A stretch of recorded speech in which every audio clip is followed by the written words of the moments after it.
Woo! No wonder why it was so heavy. Holy sh! Hey yo, what's up everybody? How are you doing? This is Bayo Adio, your favorite Nigerian American on YouTube. I hope that you guys are doing fantastic. It's been a while that I've shared a farm update, so today is like a good day to come and share a farm update.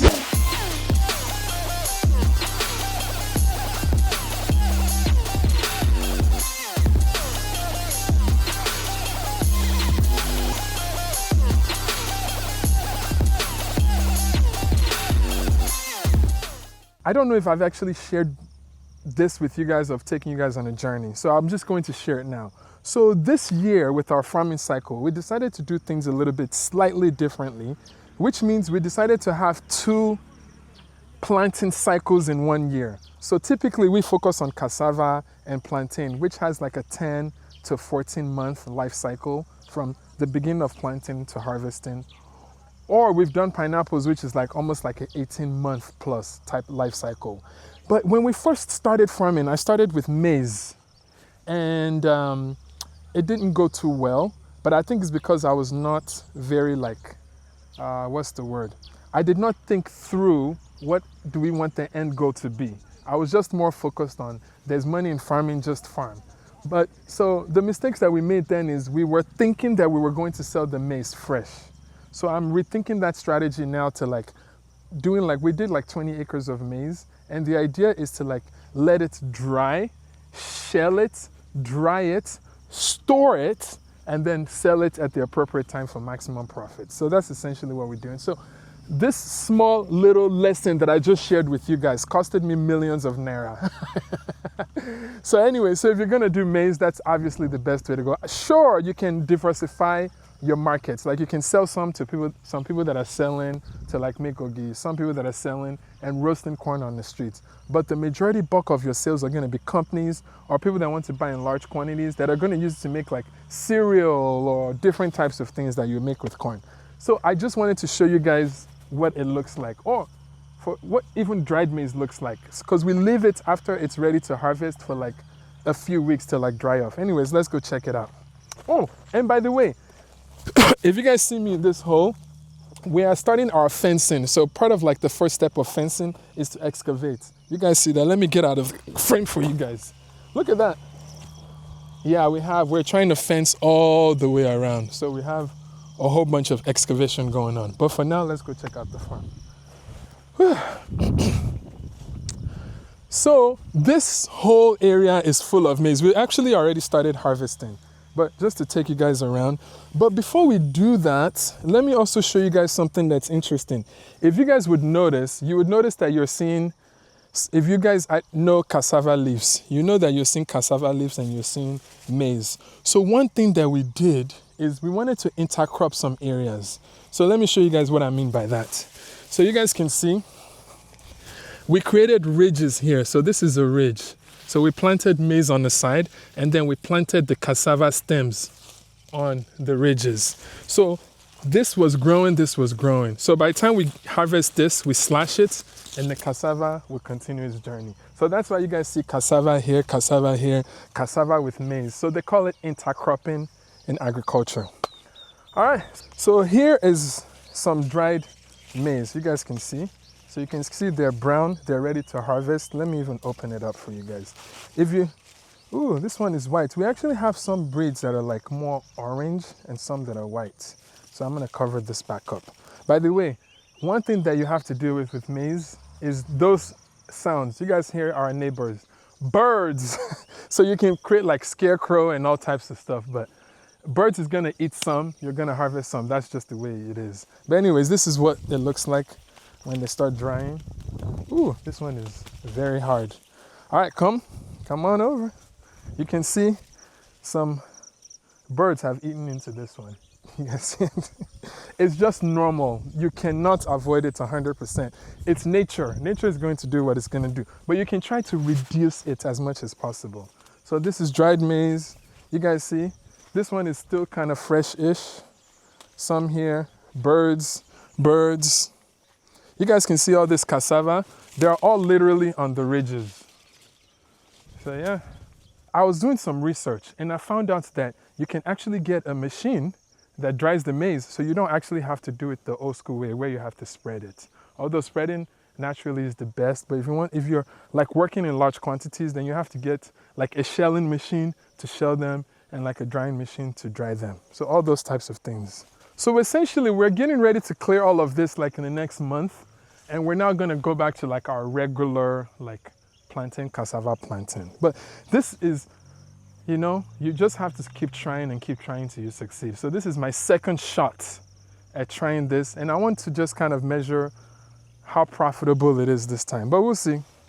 So I would say out of the 20 acres that we planted, maybe we'll succeed with like 16 acres or 15 acres. Again, completely normal. So if you guys watch my channel, I try to set realistic expectations for you guys that are watching. So don't assume you're going to plant 20 acres of maize and you're going to get 20 acres of maize. There's going to be spoilage, there's going to be pests, there's going to be infections.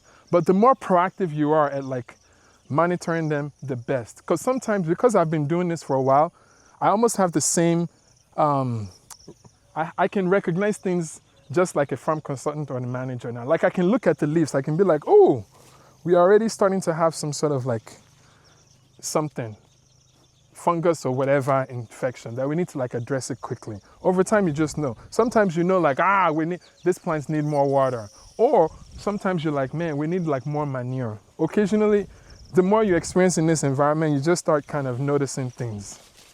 But when I first got into the farming, I was so like concerned with the aesthetics. I loved like the beautiful green leaves and how healthy they are. I felt like, man, that was just like the most beautiful thing, which is also very nice. But sometimes when you're now talking about business, you focus on like screw that. What's gonna make me the profits that I need to like pay investors back and be able to continue to do this? So yeah, so one thing that you guys are seeing, so you guys will notice that there are some that are like dried, some that are like on their way, and then some that are like completely fresh. So one thing that we also did, we kind of went through multiple cycles in my farming journey. So like the first kind of experience was like we were planting multiple things at different times of, we were like planting 1 acre here, and then like 2 months later we'll plant another acre, and like 3 months later we'll plant another acre. And that was just a hot mess because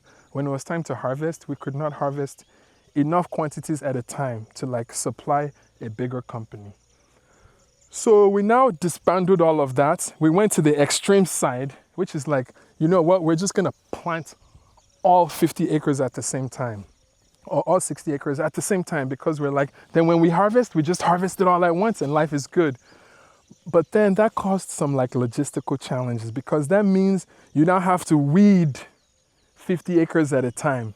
And the maintenance of that was just so much. And still, even if you wanted to supply, you're not going to like try to supply 50 acres at a time. Maybe like some companies want like weekly like supply or monthly supply.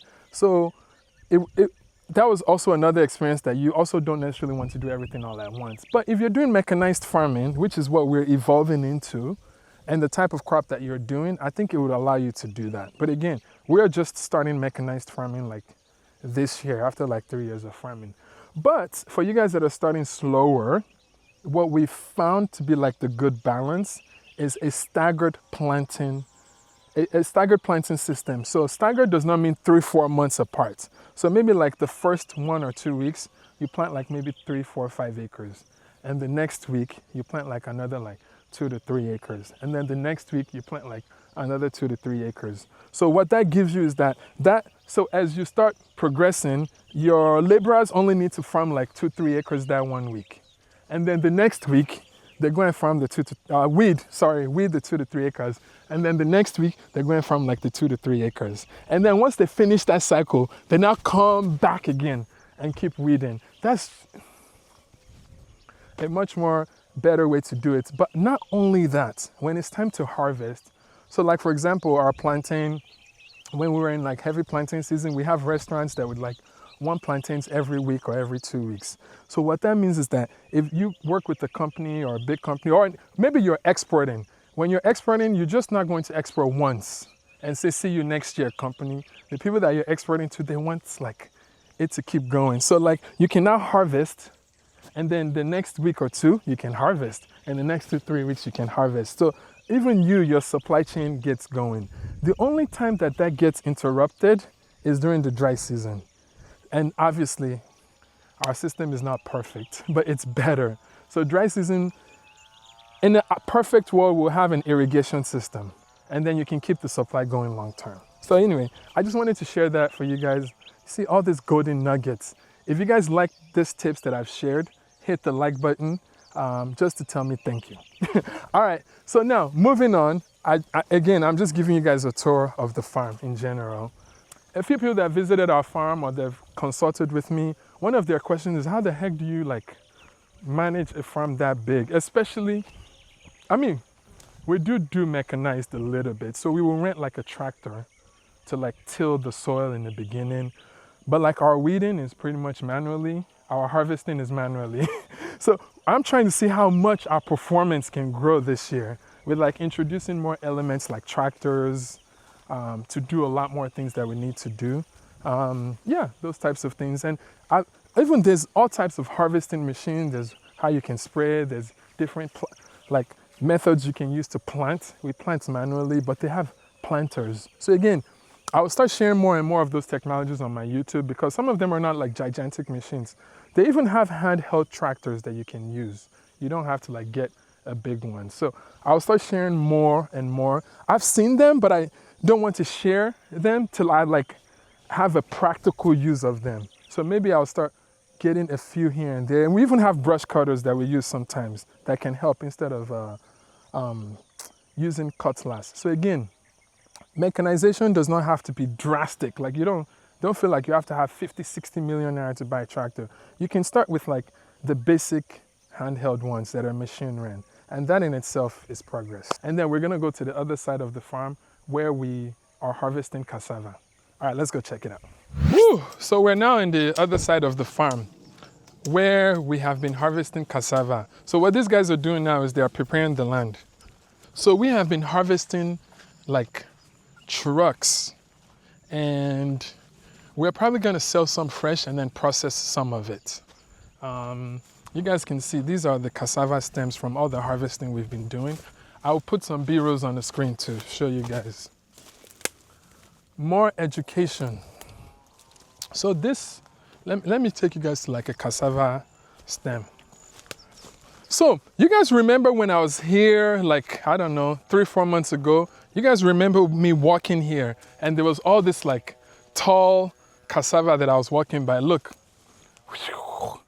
we've harvested them. So the reason why I brought this stick is I wanted to show you guys one, the multiplication feature of cassava is really cool because this one stick from one cassava tree can come back and reproduce 5 trees of cassava. You can cut here, boom, boom, boom, boom, boom, boom. Maybe even more, maybe 5 to 7 trees of cassava from this one stem. So if you had a garden at your house, a small space, you can just come to our farm. I can give you this one stick and then you can just cut it into 5 and put it in your garden. And then you have cassava. Isn't that cool? I think farming is so cool. It's miraculous, honestly. But yeah, that is what I wanted to show you guys. So all of this is being harvested. All of this is, we've been harvesting. And now we'll now clear and bring a tractor to. So I think what they're doing now, those guys, what they're doing is they're packing. So we'll probably have to wait, pack, and then bring a bulldozer out to till. And we'll be ready for our next planting cycle, which is still going to revolve around cassava and plantain. Cassava is gaining a lot of cassava is getting a lot of attention worldwide right now due to its nutrition and the ability that people can actually use it to do more things than we've thought about before. We've relied so much on processed flour to make cakes and bread and all types of stuff, but I envision cassava being part of that equation now. So places like Nigeria and West Africa, we still have this can increase our GDP. We still have a lot of room to grow for cassava. When we were doing the feasibility studies of establishing a cassava processing factory, we realized that, man, our farm is like, we can easily like process our whole 50, 70 acre farm in like 1 to 2 months. So what are we gonna do with the rest of the 10 months? So you either now have to have 1,000 hectares of cassava to continuously meet the demand, especially if you're going to export, or we start working on aggregation. But anyways, one thing that I'm excited to see today is I want to see how the plantains are doing. All right, so we're now at the plantain side. I just wanted to see like how it's doing and how we're going. So you guys can see all of this is cleared. Again, I used the word intercropping last time. So essentially, let me show you guys. So you guys see all these spaces? These are maize, dried maize in between. Come and see. Ooh.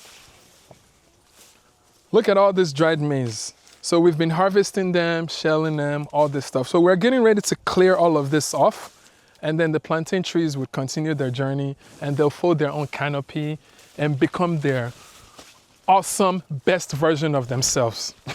So, but these are the ones that we've already cleared. If you guys can see, we're using them as what they call mulching, which is like just, we cut them and then we use them as mulch. Even these things right here, these give nutrients to the soil, by the way. So even this maize thing that's been cut, it gives nutrients to the soil, which is cool.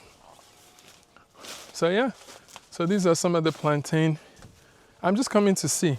And some of these are already creating suckers, by the way, that we need to uproot. So yeah, anyways, I just wanted to see. Now, here's what we're gonna go do. I want to harvest some cassava today. So let's go harvest some cassava together. All right, it's my turn to harvest this cassava. So, first step, clear the area, make it all pretty.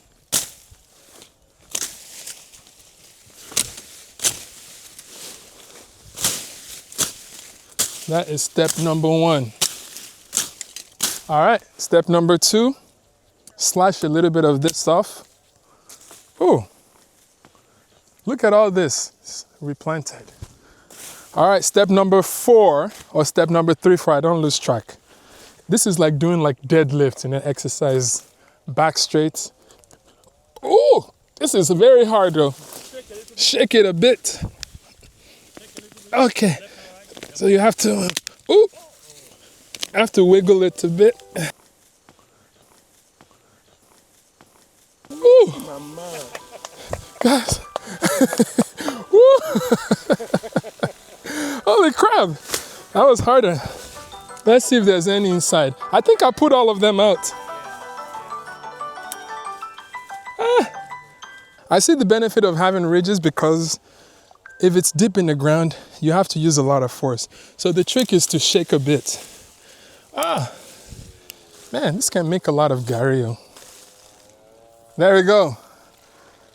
First harvest of the 2025 season for cassava. All right. Second tree.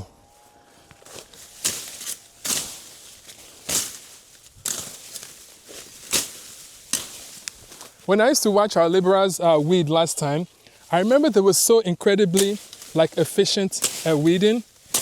So I started paying attention to what they do.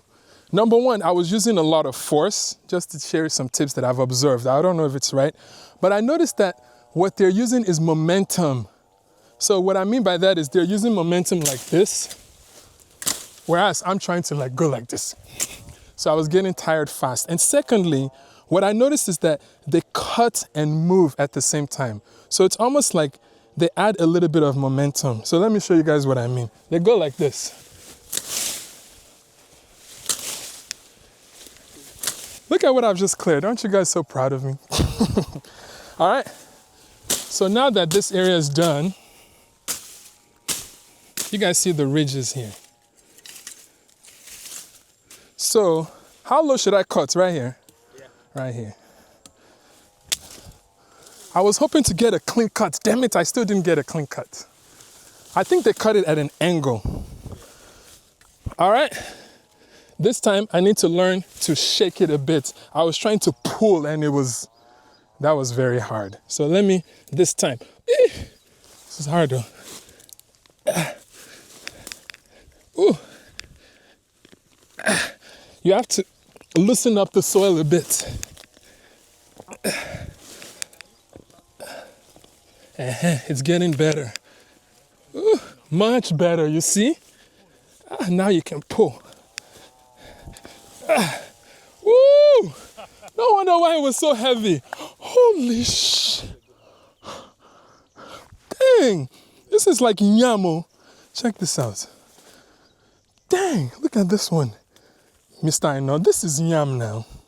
This is yam or cassava. I don't think I've ever seen cassava this big. Look, guys. Look at my head. This is crazy. Wow. Are there any others here or that's it?